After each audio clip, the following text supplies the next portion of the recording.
Welcome to one of the most exciting chapters of this video course, Hyperlapse photography. Now, hyperlapse photography is a niche within time-lapse photography, and it is often described as a time-lapse on steroids. That being said, my favorite description of hyperlapse photography comes from a TV director who was filming me back in 2014 when I was being featured on Belgian national TV about my career as a hyperlapse photography, and he described hyperlapse photography as a flight through time and space. And I like that so much that I've actually been using that in all of my presentations and talks and video courses as well. Now, hyperlapse photography is how I got my first viral video. It's what got me the majority of my online followers, and it even paved the way for me to become a permanent resident in Australia, which then led to me becoming an Australian citizen.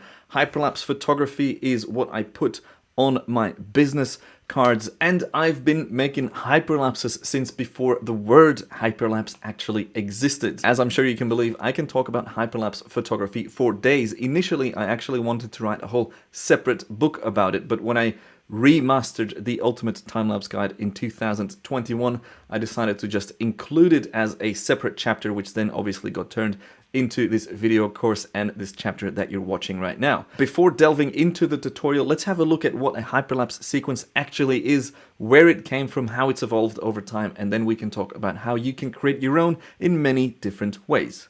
Let's go. What is a hyperlapse? Guy Roland, a filmmaker based in Montreal, Canada, released a short experimental abstract time-lapse film called Pacer in 1995. Pacer is widely regarded as being the first example of a dedicated hyperlapse short film. Incredulously, Guy shot this short film on an analog Bolex 16mm film camera. He used a special body mount for it, and it took an enormous amount of time to get it made. Now, sadly, these original negatives, the original film roll, has vanished over time, but luckily, Guy has actually remastered one of his old files and gave us a re-release of the short film Pacer in the year 2015. I've linked it below this video if you want to go have a look. I highly recommend it because it is just incredible to see someone do this back in the 90s. Now, hyperlapse photography became incredibly popular in 2012 and 2013 when Russian filmmaker and photographer Artem Serevich started sharing some of his incredibly groundbreaking, innovative work on his Vimeo page under the username Zweitswei. I dare say, and this is based on nothing but my gut feeling, I think that Guy Roland actually remastered his Pacer short film in 2015 because of the popularity of Zweitswei's uploads. Again, this is pure speculation on my part, but who could blame him? I know that I would have done the exact same thing. Compared to a normal time-lapse where the camera is mounted on a tripod or on a motion control system in the exact same position, a hyperlapse physically moves the camera in between each frames. This distance can be a couple of centimeters or inches or feet or more. The only prerequisite is that this distance remains the same between photos.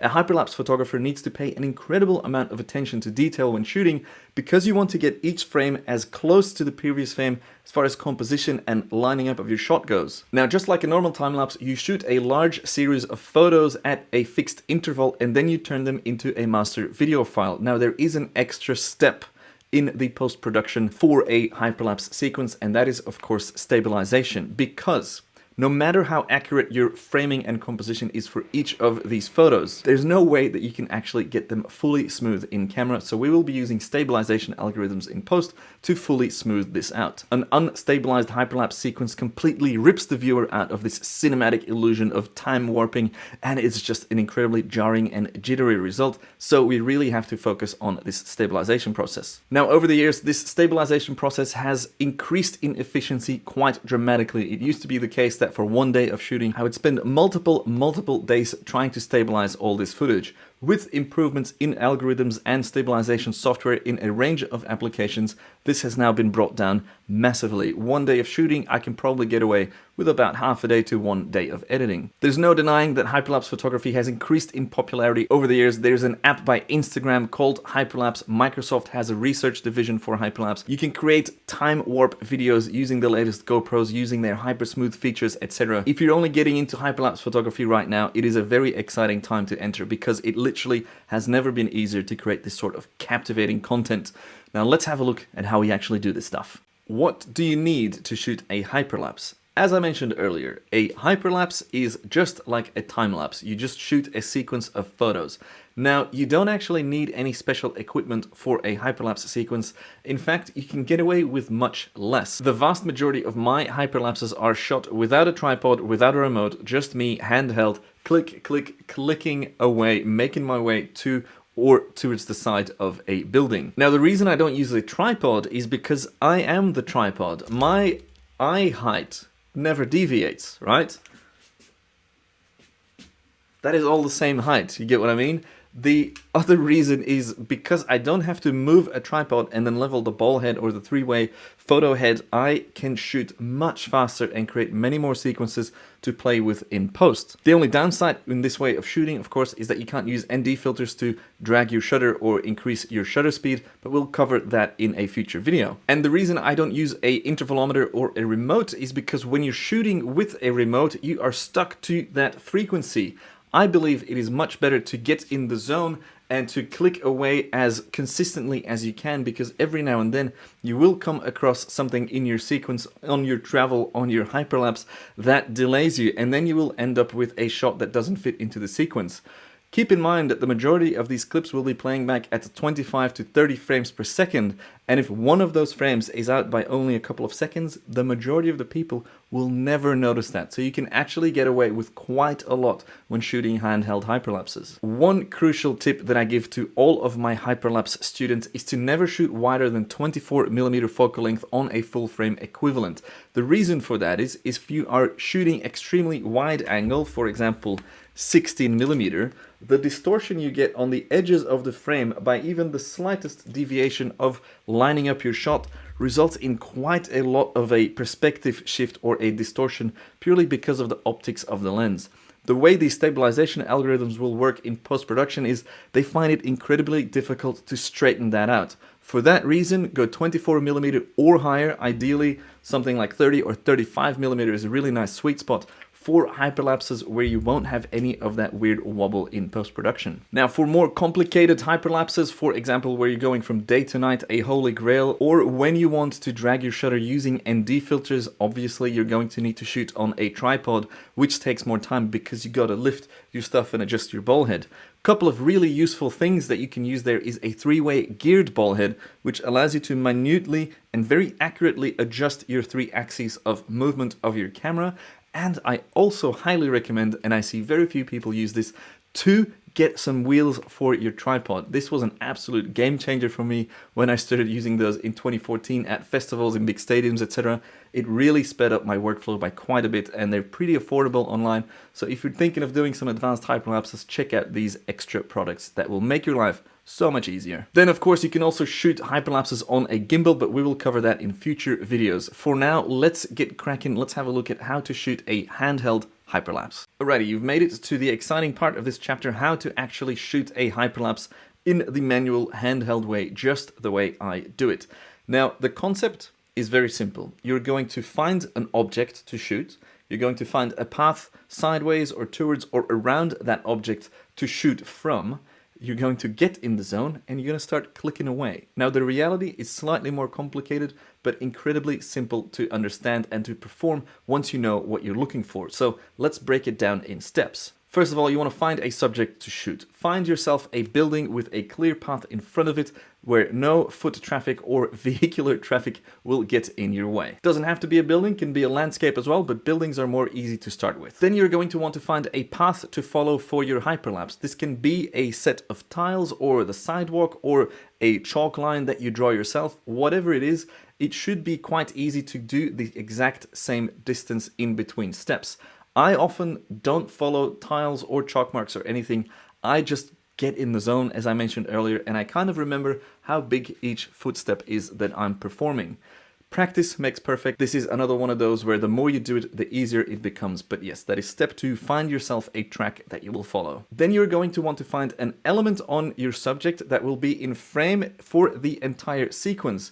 Often I use doors or windows or even rooftop tips. The only important thing here is that this object is in frame for the entire sequence. Then you're going to want to set up your camera just as you would for a basic time-lapse. So everything to manual, white balance, ISO, aperture, shutter speed, etc. And then the most crucial thing, this will make your life in post-production so much easier. Make sure that you're shooting both RAW and JPEG photos in the exact same resolution. I'll explain why later. If you have lens stabilization or sensor stabilization available on your system, I recommend turning it on because you're shooting handheld. This will make your life just a little bit easier. If you have grid view available on your camera, I recommend turning that on to help you with balancing it or leveling the camera. And of course, if you have an electronic leveling gauge, you can turn that on as well to help you to make sure that all your photos are leveled. Then, before you begin your sequence, we're going to do a test sequence. You're going to look at your path, and instead of shooting a photo every little step, start at the start, click a photo, then take 5 or 10 steps, click the next photo, and keep that element in the exact same position. You can use one of the grid intersections for this, or you can use a focus point on your camera, or on the Lumix cameras, for example, you can actually set up a custom point that you want to keep in the same spot for every photo. The point of this sequence here, where you take 5 or 10 steps in between, is to get a preview. When you scroll through the sequence from beginning to end, you can tell whether you need to adjust the element, your anchor point on your subject, because maybe it moves out of frame, or maybe when you get closer to the building, it becomes too high or too low. So you're doing a test run before you commit to the full sequence. Then you're going to want to go back to the sequence, go back to the starting point, and get ready to shoot your first hyperlapse. What I often do here is shoot a couple of dark frames by just holding my hand in front of the lens, which will make it easier to recognize the beginning and the start of the sequence later on using the thumbnails in Lightroom Classic. Then take a deep breath, line up your frame with the element on your subject, take your first photo, take a step, and take your second photo. The concept here is to get in the zone. Stay comfortable, stay breathing, make sure that you're shooting as accurately as possible, meaning both your distance and your timing has to be about the same for every photo. You're better off taking it a little bit slow than being too rushed. Just find your flow, get in the zone, and repeat. And before you know it, you're cruising through the sequence. Again, take your time with this. The idea is to show the passing of time. If you're running as fast as you can, you won't have a lot of time that's passed, so your sequence won't be as effective. Depending on your location, it can get incredibly hectic with people traveling through your shot or getting in your way or whatever. So it often really helps to have a friend or a family member to help you with spotting. I shot one of my first big sequences in Italy of the Duomo and through the gallery in Milano with my mom as my spotter. It's one of my most fun memories of my career as a time-lapse photographer, and that was really fun. She would help get groups of people out of the way because obviously that is such a touristy scene. Repeat this shoot, step, shoot process for at least 100 photos, ideally much more if you can handle it. Keep shooting until your sequence is done, until you can shoot no more. Lower your camera and enjoy blood rushing back in your arms and your shoulders. You're likely to be very cramped up and in quite a bit of pain. I have done this so many times, and it is one of the nicest feelings to literally just drop the camera at the end of a sequence. Wipe the sweat off your face, wipe the sweat off your camera, and have a look at your sequence. Hit the play button, scroll through it, and see what it looks like straight out of camera. The more you do this, the easier it will become to find proper subjects, proper pathways, and proper lines to follow to shoot these kinds of shots. Now, the fun bit begins. We're going to jump into some software to stabilize the sequence and create something really cool. Let's have a quick look at how the hyperlapse stabilization process works. There are two ways that we can stabilize hyperlapse sequences, and they both rely on Adobe's After Effects software. The concept is the same. The software will track motion and then reverse that motion to make sure that it is as smooth as possible. The first method we will rely on mostly. For the majority of my shots, I use the warp stabilizer effect, which is a built-in algorithm which is pretty much magic. It has come an incredibly long way from when it was first introduced in After Effects, around when I started hyperlapsing back in 2012 or even earlier. And it is pretty much magic. The algorithm has advanced so much by now that it really has drastically cut short the average post-production time for hyperlapse productions. Now, what this does is it tracks pixels and it keeps them in the same spot, but not only that, it can fill in gaps on your frame for when it's reframing. It can actually warp the sequence as well in case there is some perspective warp, etc. For 95% of the shots, you'll be using the warp stabilizer, possibly a number of times on the same sequence, and that will just do the trick. For more tricky shots, there is a second method, This is the stabilize motion method, which is an effect that you will find in the same tab in After Effects, and this relies on tracking a select group of pixels or two groups of pixels throughout each frame. You tell the software which pixels to track. Throughout the sequence, it records where these pixels move, and then it applies the opposite transformation of these pixels moving on the X and the Y axis. It applies the opposite of that movement to the entire frame so that these pixels in theory stay in the exact same position. You can do this, as I said, on the X and the Y axis, so you can actually apply this for both position, rotation, and scale of your footage. This second method is something you use for more advanced shots where the warp stabilizer might get confused by certain elements in your frame, etc. I'll be covering both of these methods, obviously, and some more as well in other software applications, but I thought I would give you an overview of how this works. Now, the reason that we shot RAW as well as JPEG sequences at the same time while we were producing the Hyperlapse content is because RAW photos, or RAW files actually, because they're not really photos, they're a collection of raw data, are incredibly slow and cumbersome to work with. So instead of working with the RAW files, we'll be working with the JPEG files as a sort of proxy file, as a placeholder, which is why it's important that they have the exact same number of pixels in them. JPEGs are more compressed, they're much more easy to read by the software, and they're much more easy to stabilize. Once your stabilization is done on the JPEG sequence, before exporting them to the master file, you will simply replace the JPEG sequence with your newly color graded RAW sequence and then export it. This is by far the most efficient way to both color grade and stabilize a RAW hyperlapse sequence, and I'm going to teach you how to do it, and it's probably going to blow your mind at how easy this all is and how powerful this type of footage is to really wow your viewer. So let's begin. As mentioned, there are multiple ways to stabilize your hyperlapse sequences. In this video, I'm covering the warp stabilizer method. The warp stabilizer, as you may know by now, is a built-in effect. It's a stabilization algorithm in Adobe After Effects. Now, let's go into Lightroom Classic first to have a look at our sequence. Then we'll move into After Effects. So here we have our first sequence in Lightroom. I've already separated it from the offload folder. As you can see here on the left, I've named it St. Paul's Hyper 01-RAW. It's 84 photos. I will give you these JPEGs to download to play with as well in the download section underneath this video. Now, there's a thing you got to do before you move to After Effects, which is obviously making sure that this folder contains nothing but the actual hyperlapse sequence. So none of these dark frames that we shot, which, by the way, look something like that. Quite easy to visualize where that starts and ends the sequence. But let's go into Finder or Explorer if you're on a PC, and let's separate the JPEGs from the RAWs. This isn't entirely necessary, but I do that because it just makes archival and reprocessing footage a little bit easier for the future. So what I would do here is just copy that name. I go in that folder. I select just the JPEGs. As you can see, I've separated them here by kind. I select just the JPEGs, and then I've created a folder for them. So now I've got a folder with the same name and actually also the same file names in there, just a different extension. If you look at that first photo, pls53911.jpg, the RAW file is pls53911.rw2. You now are going to import this JPEG sequence into After Effects, and as we've covered before, there are multiple ways to import. You can go to Import and File, you can double click here in the project window, or you can just grab your folder with the JPEGs and drag that in there. Let's quickly go to File and Import, because there's something I want to point out here. If you're going to import a sequence, be it a time-lapse or a hyperlapse, you want it to be sequential. You want all these numbers to count up, so 1, 1, 1, 2, 1, 3, etc. Should that not be the case, you can click this Force Alphabetical Order button, and that will actually force, what a surprise, the alphabetical order.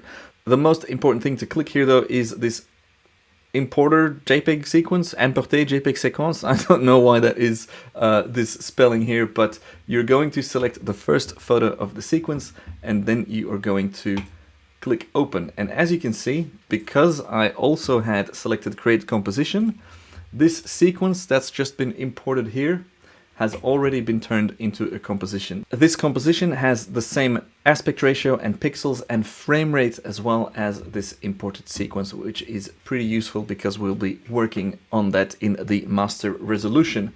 What I would do here now is rename that to JPEG, and same for that composition. And let's drag that open a bit so you can keep following along.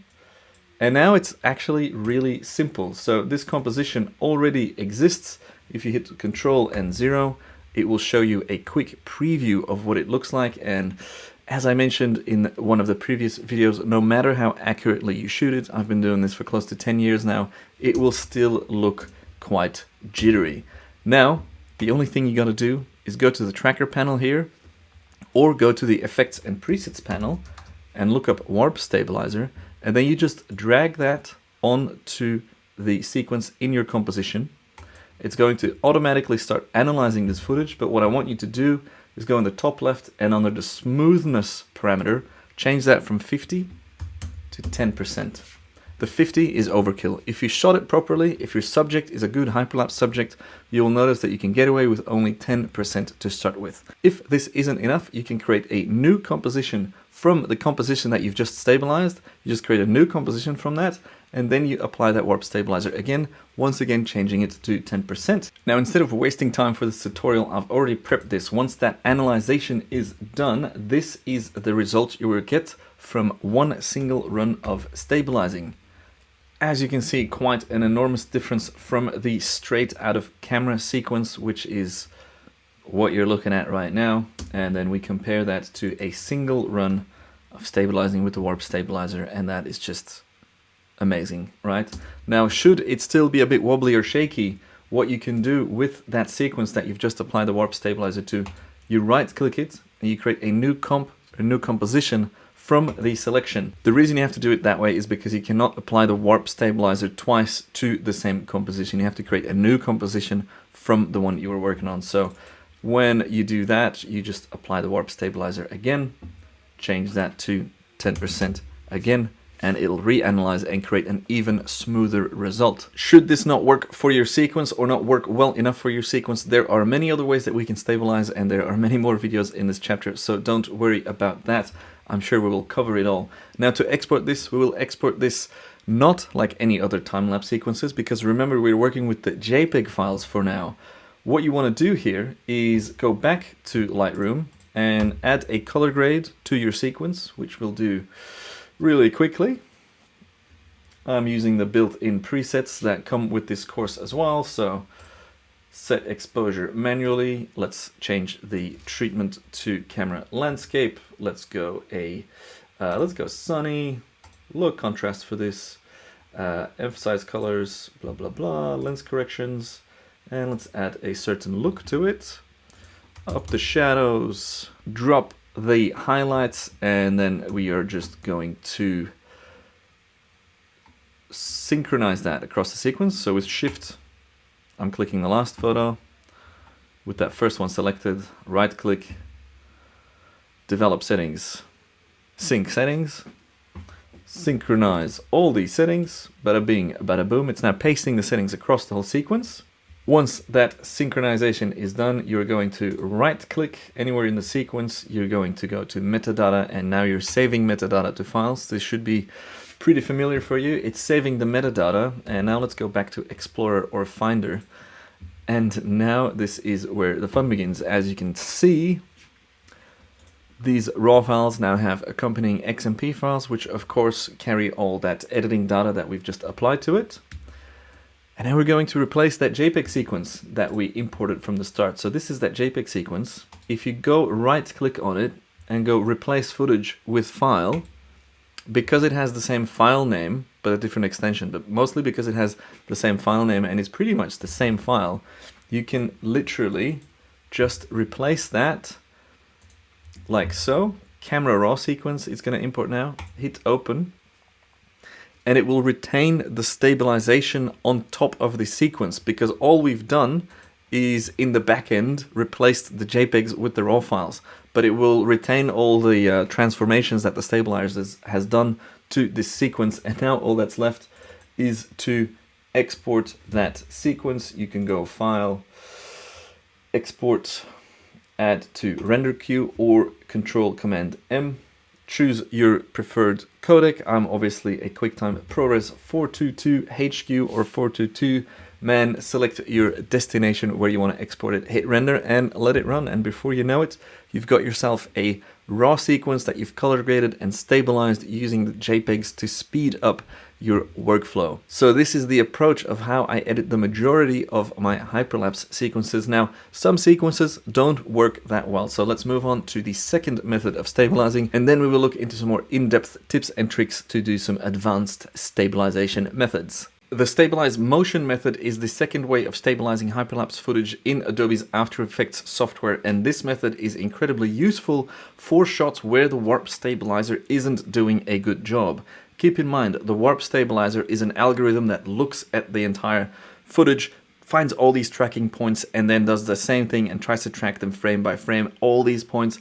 In some cases, for example, grass or waves if you're on the foreshore, or waving flags on a bridge, these are all shots I've had issues with in the past, and they really confuse the warp stabilizer. As good as it has gotten over the years, some shots will not work. We'll talk about how you can edit those in different ways as well in the advanced hyperlapse editing chapters, but for now, let's have a look at the stabilize motion method, which will get you on the way to a smooth shot for a challenging shot. So, just like in the previous video, initially you want to separate your JPEG photos from your RAW photos. Once again, they'll have the same file name, just a different extension, the exact same aspect ratio and pixels, etc. You're going to import that JPEG sequence into After Effects, just like before. Import JPEG sequence, create composition is activated, and that gives us this. We know what it looks like straight out of camera. It's not a great look. As per usual, let's make sure that our file names are consistent, so let's go with that. And yeah, straight out of camera, this is a jittery shot. Now, say this didn't work for the warp stabilizer. What can we do instead? Go into the tracker panel. If it's not visible, you can go to Window, Workspace, All Panels, and this will show the tracker panel on the right here. Click on that, and instead of clicking Warp Stabilizer here, you want to click on the Stabilize Motion button. This opens up the sequence in your composition in this layer viewer here, and it has these two squares with a little cross in the middle as track point 1. You will notice that at the right here, it says current track, tracker 1. We'll be able to apply more trackers in future videos, but for now, let's just focus on this. Your track type is stabilize, and you're going to also enable rotation. Now, to stabilize rotation, you need more than one point, so it generates a second track point. The way these track points work is the inner square is the set of pixels that the software will look for in each frame. And I suggest putting that over your anchor point or your element on your subject that you used as the fixed element for each photo in your sequence. That is the inner frame, that's that set of pixels. The outer frame is the area, is the region in which the software is going to look for that set of pixels. So if I go to the next frame, as long as my element is contained within that larger frame, it will be able to find that set of pixels. So the larger you create these squares, the longer it will take the software to stabilize, which makes sense because it has to look for more pixels, right? So step 1, find your tracking point that you use to shoot, and then find something acceptable that goes around it. The cleaner you shot your sequence, the less wobble you shot your sequence with, obviously the smaller you can make these frames. Now, let's find a second tracking point. I'm just gonna go with that and drag it somewhere else.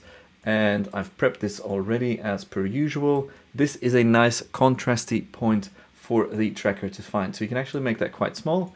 And I know that if I go over it frame by frame, it will stay in the right spot. Now, what's the next step? Depending on how well you shot it, you can either hit this play button and it will start analyzing the sequence forward. And I highly recommend you keep an eye out on this sequence because already, as you can see, this square is no longer where we put it at the start. So using the up and down arrows, not the left, right, up and down arrows that you find on your keyboard. I actually don't know what they're called, but don't use these keys because they change the position of your sequence in your composition. You don't want that. You want to use these keys if you have them. Or you can just use the playhead on the timeline. Now, look at how on this frame here, that cross point, that anchor point of that tracker point 2 is on the corner, but on the next frame, it went wrong. So I'm dragging that back to where I know it was supposed to track. And to prevent it from going crazy and going kind of out of bounds, and you have to like keep an eye on 2 tracking points, you can go frame by frame by clicking analyze 1 frame forward. And again, it's gone wrong here. So again, I'm clicking analyze 1 frame forward. And I think from here on, it does a pretty good job. This takes time, but that's how you make great stuff. Rome wasn't built in a day. Amazing hyperlapse sequences are not plug and play, are not easy to process most of the time.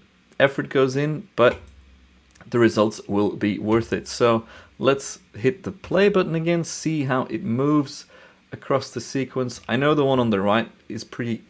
Oh, I hit stop here because that went wrong. I'm using those arrows again to go back to see where it went wrong, and maybe before that. Yeah, before that as well. So you really want to check each frame to get it as right as possible. That doesn't look right, so boop, you can zoom in with Command plus. Next frame, next frame, next frame, and just manually adjust it where it goes wrong. Boom. Next frame. Zoom out again, make sure the other one's still in control, and do this for the whole sequence. And the next one seems to be all right. Now what I might do is make this, whoops. Now what I might do is make this frame smaller because I think it's looking in too many areas for those pixels. So let's go 1 frame forward, and let's complete this track that doesn't look right. Back on that point. 1 frame forward. What we're doing here is analyzing the position of these pixels so that we can apply a reverse transformation to the entire frame based on these pixels. We're pretty much telling the software where the pixels have gone, and then we're going to apply that to the entire sequence so those pixels stay in the same spot, and ideally the rest of your sequence also stays in the same spot. Now, I rarely just use this to stabilize. I will start, for very tricky shots, I will start with this motion tracker style approach to stabilize, and then I will make a new composition of what I've just created, of what I've just analyzed, and then apply the warp stabilizer on that. And that is how you can stabilize some really complicated shots. And take your time for this. The more you take your time, the more in-depth you look at this, the better the results will end up being. But that's all looking all right. So let me just go through with this, and I'll see you at the finish line.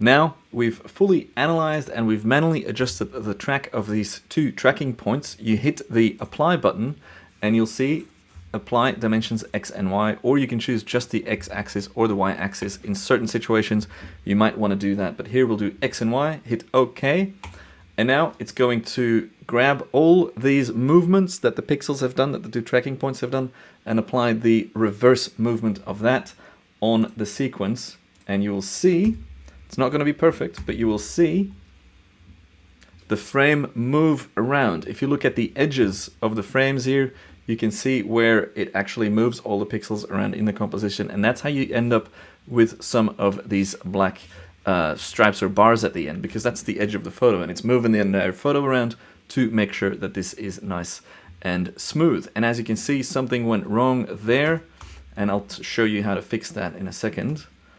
This is definitely the much more time-consuming option, but it allows you to create some really cool sequences, and we'll talk about multiple tracking points in a future video as well. Now what I recommend you do here is either you increase the scale of the footage because of these black bars on the edge, or you decrease the size of the composition. I'll show you how to do that in a bit, but first let's finalize this stabilization. And just like that, that's what that run of manually stabilizing it has done. Now, as you can see, it is not perfect. There's a couple of jitters there. If you want to fix some of those jitters, you navigate to where the jitter is, because that means you probably, like here, there's a little rotation here. Go to that point, double click on the sequence in your timeline, and it will open up that tracker again. And now, if you see here, you can tell that I actually missed this. I have to drag that just more to that corner. Now I can hit apply again, and it will just apply that to that sequence again. And that should take care of some of that extra jitter. Now, obviously, don't finish it here. What I would recommend you do here is hit new comp from selection, and then you apply the warp stabilizer to that 10%, let that run, and this will give you an enormously smooth sequence for sequences where it is very tricky to use the warp stabilizer at first because of distracting elements in the frame like water or trees, leaves, grass, flags, whatever it is. Now, as I mentioned, some of these frames have the footage moving across and creating these dark stripes because that's the end of the photo, right? So there's two ways you can fix that. In the timeline, with that sequence selected, hit the S button, S for scale, and increase the scale up until the point where the edges are gone, or you can go the other way around and actually adjust the size of the composition that the sequence is in. If you go right click on that, composition settings, you can decrease that by a few pixels, say 50 pixels, shift an arrow down, and now you will see that the scale is at 100%, so in theory it should fill the frame, but the composition has shrunk in size, which explains why the edges of the photo are now outside of the edge of the composition. But as you can see, that wasn't enough for that frame. So let's shrink the size of the composition by, say, 200 pixels in total. And now you'll see that that has expanded the photo in the composition even more, or actually it's shrunk the composition, and you are now done with these black bars or these black edges on the side of the frame. And that's it for the stabilize motion method, which I most often use in conjunction with the warp stabilizer, as you saw. Now there are more ways to stabilize, and there are more advanced techniques to stabilize as well. So let's have a look at those. Something that happens quite a lot with very complicated hyperlapse moves where you're moving around buildings, etc., is that your tracking points disappear. So the software doesn't have anything to track anymore because it moves out of frame or it gets obscured by a pole or like by a house rooftop or whatever. In this video, I'm going to show you how you can use multiple trackers on the same footage to still do an initial stabilization of the footage, and then you can apply the warp stabilizer on top of that to get a smooth result. Let's have a look at the sequence that we have been working on, and I've tracked it halfway. I've made the sequence 2 seconds in length to make it easier for the tutorial. We've applied the first motion tracker with the stabilize motion button that we saw in the previous video. And let's just imagine that this second tracker point here on the left disappears for some reason in the second half of this clip.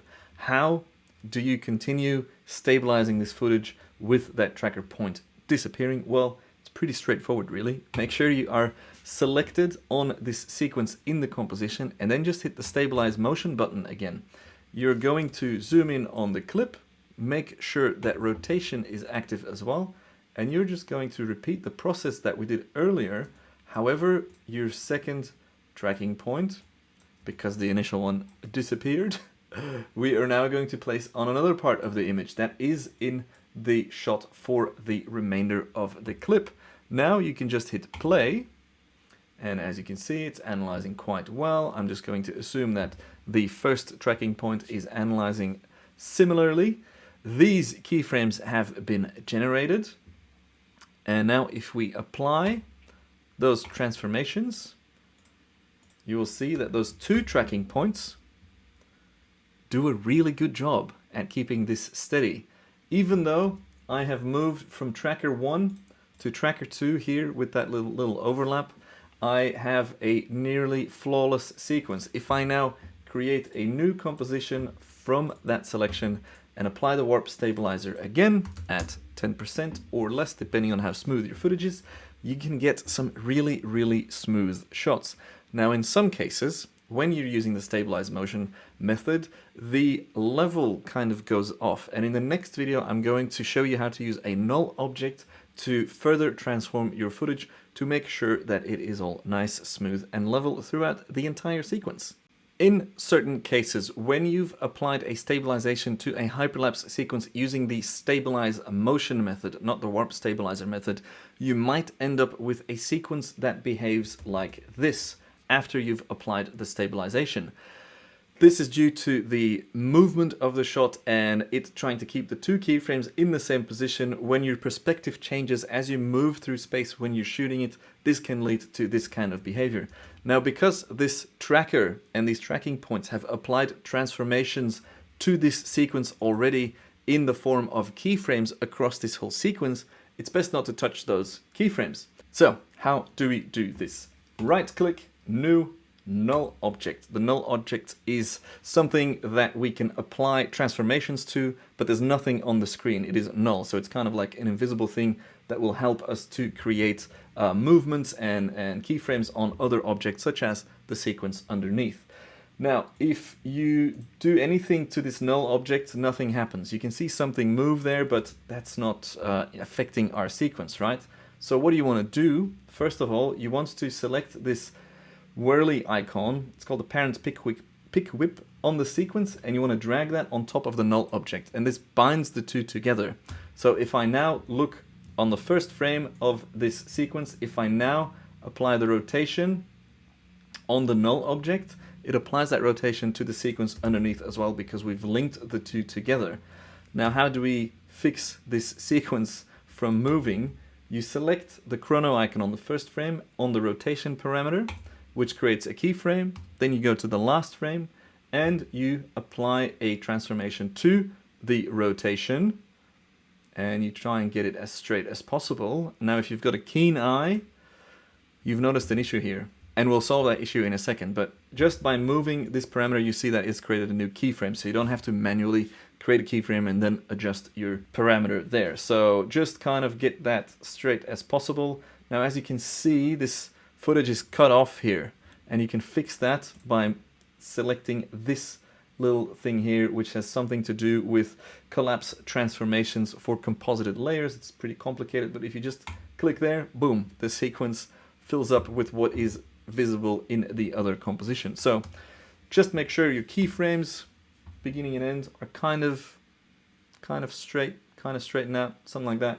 You can adjust the scale a bit as well if your footage isn't filling the screen completely. And now you just hit Ctrl-0 and have a preview, and bada bing, bada boom. That is a pretty smooth sequence that we've just straightened out using a null object. The null object is incredibly useful for these kinds of things, and you'll be using them more and more when you go into very complicated hyperlapse moves. The world's your oyster with these kinds of things. After Effects is such a powerful software package, and yeah, the more you use it, the more familiar you get, and the more you will realize what else you can do, etc. as well. Anyways, this was a quick look at how you can use null objects for transformations. Using masks to improve the warp stabilizer's performance. As I've mentioned in previous videos, sometimes the warp stabilizer doesn't do a great job because of certain elements in your frame, such as flags or waves, etc. However, if you have one object, one element in your frame that doesn't move around, probably the object that you've focused on during your hyperlapse shoot, you can actually tell the warp stabilizer to only focus on that object and disregard everything else. And you do that using masks. I don't know a lot of people that use this method, and it is by far one of my favorite ways to correct or to stabilize very tricky hyperlapse sequences. By the way, yes, I realize this is a bit echoey and it looks different from other videos. This is the very first video that I'm recording in our new flat.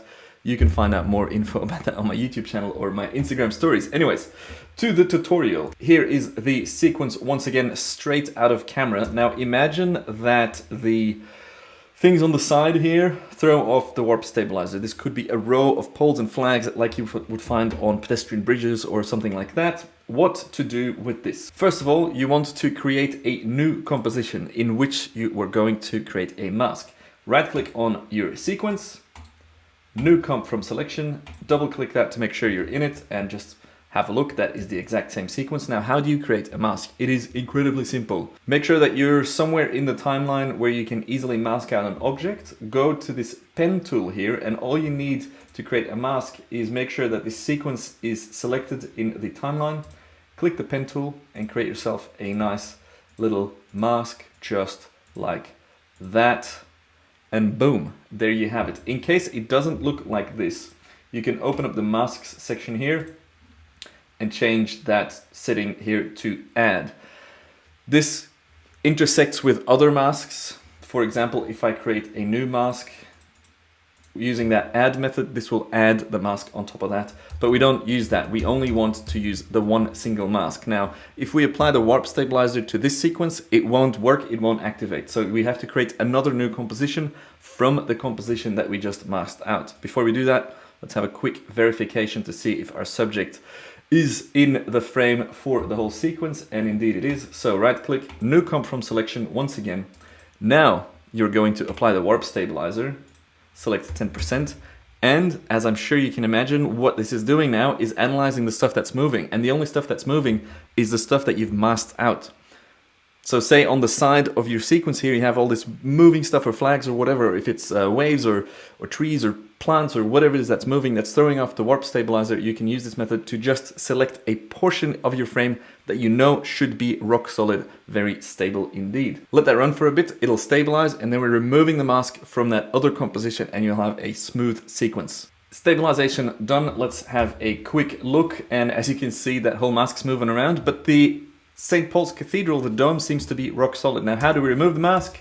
You go to the previous composition that you were in, you navigate down to the mask, and you can do two things. You can just delete the mask, or you go to this blend mode and select none. And that removes the mask. It's still there in case you need to make adjustments. But now go back to your other composition, the one you applied the warp stabilizer to, hit Ctrl-0 to render a preview, and voila! A entirely smooth sequence. This is one of my favorite tricks in After Effects, using the warp stabilizer and these masks to create smooth sequences for complicated hyperlapses. There you go. On to the next one. Today you're learning how to go from this to this. Look at that. I'm going to show you how to use both Apple Motion as well as Adobe After Effects combined to stabilize very complicated, very tricky hyperlapses. Let's begin. Let's have a quick look at what are the issues here. This sequence, straight out of camera, as you can see, is extremely wobbly. Why? Well, I shot it at a medium focal length from a moving boat on the ocean, or in the sea. I don't think it's an ocean over there. That's Mount Vesuvius, the volcano next to Napoli or Naples in Italy. As you can see, straight out of camera, quite the wobble indeed. And usually I would go straight to After Effects and apply the warp stabilizer on it, but this gave me some results that really weren't as good. So I kept trying, and I tried the manual motion tracker, which took me a very long time, and I tried to mask out stuff, all the advanced levels of stabilization. None of them actually worked on this sequence, which I thought was such a shame because it is such a beautiful shot. And then I was like, there's got to be a stabilizer built into Apple Motion, which, by the way, costs less than 50 bucks as a standalone app. Think about it. I loaded in there, I applied the stabilize effect, and pretty much have my mind blown. I keep trying to nest the sequence and reapply it the way I do it in After Effects, but that doesn't work. So what I did is I applied the stabilize motion effect, and then I applied the warp stabilizer effect on the rendered video that came out of Motion, and what we have is a almost flawless sequence. All that was left to do was deflickering it. So let me run you through how this works. As you can see, we have our sequence here. I color graded these raw files and exported them to the JPEG sequence that you have on screen right now. I create a new project in Motion using the pixels of the photo, so 6000 by 4000 pixels. Make sure the pixels are square, not 1.5, because you'll get a weird aspect ratio. And I also set the project length to the number of frames or the number of photos that I've got. All you're gonna do is drag those photos into the timeline and then go to motion tracking and select the stabilize button, then hit analyze. As you can see, it analyzes quite quickly and you end up with a sequence that is pretty good. Now all you're gonna do now is export that to a high resolution, high quality codec ProRes file, import that into After Effects, and then apply the warp stabilizer on top of that. Then I created a new composition with that composition to add a deflickering plugin on there, flicker free, and the end result compared to what came out of camera, compared to trying just to use After Effects, compared to the end result is mind-blowing, right? Pretty darn exciting. So yeah, that's it. May your skies be filled with fluffy clouds.